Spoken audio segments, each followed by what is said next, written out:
الله وبركاته حامدا ومصليا ومسلما أما بعد فأعوذ بالله من الشيطان الرجيم بسم الله الرحمن الرحيم إن الدين عند الله الإسلام وقال النبي صلى الله عليه وسلم من تشبه بقوم فهو منهم أو كما قال عليه الصلاة والسلام এই বর্ণাঢ্যময় বক্তৃতা প্রতিযোগিতা সেমিনারের মাননীয় সভাপতি নীতি নৈতিকতার পরাকাষ্ঠে আদিষ্ট হযরত আলী রাদিয়াল্লাহু আনহুর আদর্শে লালিত বিজ্ঞ বিচারক মণ্ডলী, নন্দিত উপস্থাপক এবং আমার সামনে উপবিষ্ট আজকের সুধীবৃন্দ, সকলকে আন্তরিক মোবারকবাদ জানিয়ে শুরু করছি কর্তৃপক্ষ কর্তৃক নির্ধারিত আলোচ্য বিষয়, আর তা হচ্ছে ইসলামী সভ্যতা বনাম পাশ্চাত্য সভ্যতা।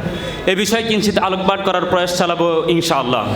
প্রিয় সুধী, মানুষ যখন ভুলে গিয়েছিল নিজের আসল পরিচয় ও মর্যাদার কথা, ভুলে গিয়েছিল মানুষের মৌলিক দায়িত্ব অধিকারের কথা, ভুলে গিয়েছিল মানবতার পথ ও চূড়ান্ত লক্ষ্যের কথা, সকলেই একত্রিত হয়ে উপনীত হয়েছিল জুলুম, অত্যাচার, ব্যভিচার, চুরি, ডাকাতি, রাহাজারি, সুদ, ঘুষ সহ সর্বপ্রকার পাপের পঙ্কিল পথে, যাদের অবস্থা বর্ণনা করতে আল্লাহ পাক ইরশাদ করেন, ওয়া কুনতুম আলা শাফা হুফরাতিন মিনান নারি ফাআনকাযাকুম মিনহা।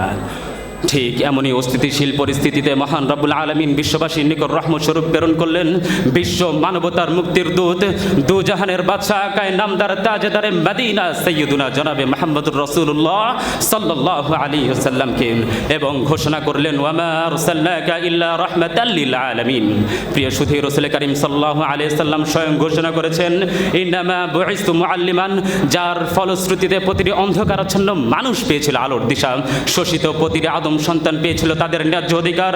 নবী করিম সাল্লাল্লাহু আলাইহি সাল্লাম এমন কোনো দিক নেই, এমন কোনো বিষয় নেই যে বিষয়ে তিনি সাহাবায়ে কেরামদেরকে হাতে কলমে শিক্ষা দেয়নি। দেশ পরিচালনা থেকে শুরু করে ব্যক্তিগত জীবনে, পারিবারিক জীবনে, সামাজিক জীবনে, রাষ্ট্রীয় জীবনে, আন্তর্জাতিক জীবনে, এমনকি বিশ্ব সভ্যতায় অর্থাৎ জীবন চলার প্রতিটি ধাপে ধাপে, প্রতিটি বাঁকে বাঁকে তিনি যেই সুবিন্যস্ত নির্দেশনা দিয়েছে অন্য কেউ তা পারেনি, এবং আমি হলফ করতে বলতে পারি তা আর কেউ পারবেও না।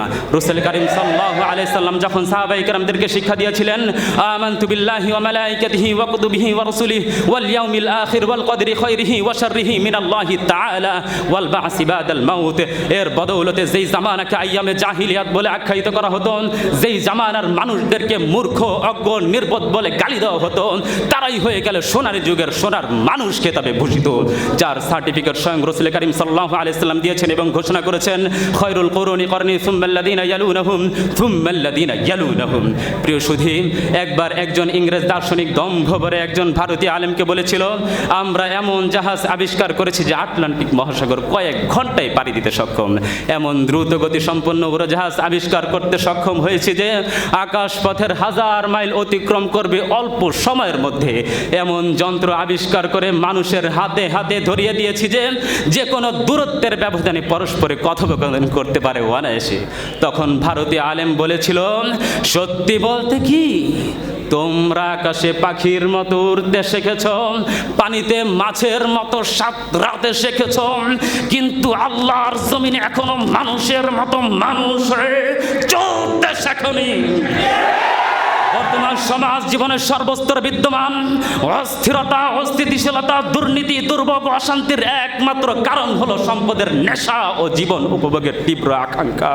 তাই তো দেখা যায় বর্তমান পাশ্চাত্য সভ্যতা, আধুনিক বিজ্ঞান এর কোনো সমাধান দিতে পারেনি, বরং তারা এই সমাজকে উপহার হিসেবে দিয়েছে তসলিমা নাসরিন, হুমায়ুন আজাদ, জাফর ইকবাল, ইমরান লাকির মতো অতর্থ নাস্তিক সম্প্রদায়কে, এবং বিশ্ব সন্ত্রাসের গডফাদার হিটলার, বুশ, ওবামা, ট্রাম্পের মতো কুলাঙ্গার সমাজপতিদেরকে।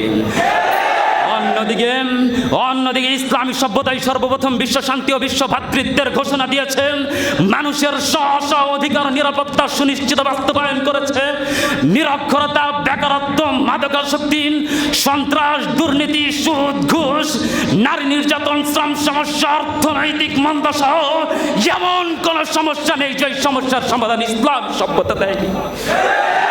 পৃথিবীতে যখন ইসলামী সভ্যতার পরিপূর্ণ বাস্তবায়ন ঘটেছে, তখনই একজন উটের পালের রাখাল হয়েছে অর্ধ পৃথিবীর নীতিবান শাসক। আজাদকৃত দাস হয়েছে যুগশ্রেষ্ঠ বিদ্বান। বন্য পশুরাও মানুষের হুকুম তামিল করে রেখেছে একান্ত বাধ্যগত ছাত্রের মতো। চাবুকের আঘাতে থেমে গেছে ভূমিকম্প, ঘোড়া চালিয়ে অতিক্রম করেছে প্রবাহমান নদী। সুতরাং এই পৃথিবীতে যতদিন ইসলামী সভ্যতার প্রচার প্রসার ঘটবে, জাতির ভাগ্যে ততই মঙ্গল।